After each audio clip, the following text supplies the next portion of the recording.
Alright guys, Justin here again, JSW Cars, part 2, the pros of this 2012 Honda Pilot EX base, 2-wheel drive, 3.5 liter V6, and the 5-speed automatic transmission. So to start off with, I would have to say performance wise, this is probably, which I haven't driven a lot of SUVs, but Honda was doing something right here with this Pilot, because as big of a car that carries 9 people, that's still pretty high off the ground, it handles very well for what it is. And even though, I mean, it's not really that top heavy, it is, but it handles really well, and at the same time ride quality is amazing. I will have to say. So that's just one thing I like about it. The other thing, let's see, I think the next thing would be the Bluetooth connectability, which a lot of cars have that nowadays, but that does make life a whole lot easier, making calls, stuff like that. Although sometimes this thing can be pain in the tail, because the Bluetooth, while you're on the phone talking to it, sometimes it'll flip back and forth between your phone volume and the radio, so it's kind of back and forth on which one's getting the sound output. But that's just that. The next thing is that I mean, one point I want to make out here, or one thing I want to point out, would be that, you know, this motor 3.5 V6 VTEC, it hits at like 4,000, and you can actually feel it. It does pretty well. You can feel it kick in.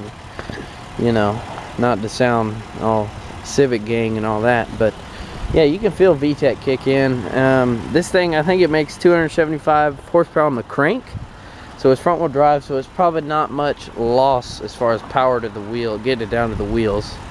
Yeah.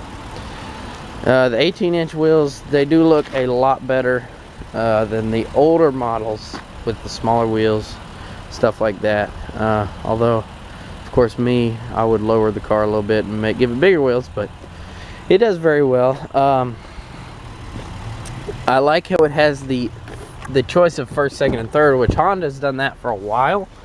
However, the second gear, when you put it in second, it kind of drags the clutches out, so you can give it more gas without accelerating as fast. Like if you're stuck somewhere in the dirt or something, you can put it in second and give it twice as much throttle, but not be putting any more power to the ground. That way it's kind of giving more horsepower, but more evenly to the wheels, instead of just direct power, which is going to be way too much, which would make it spin. This way it would, you know, do that.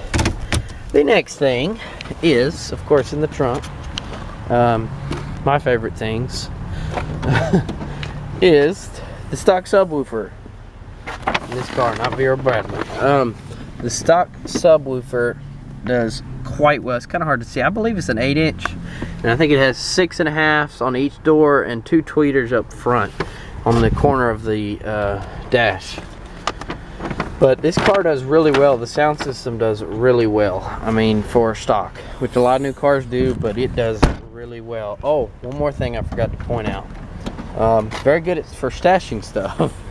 Don't have to be drugs, of course. We don't have to do that. But it has a secret compartment here and down in there, which that's for getting the wires and stuff. But you can still put stuff in there.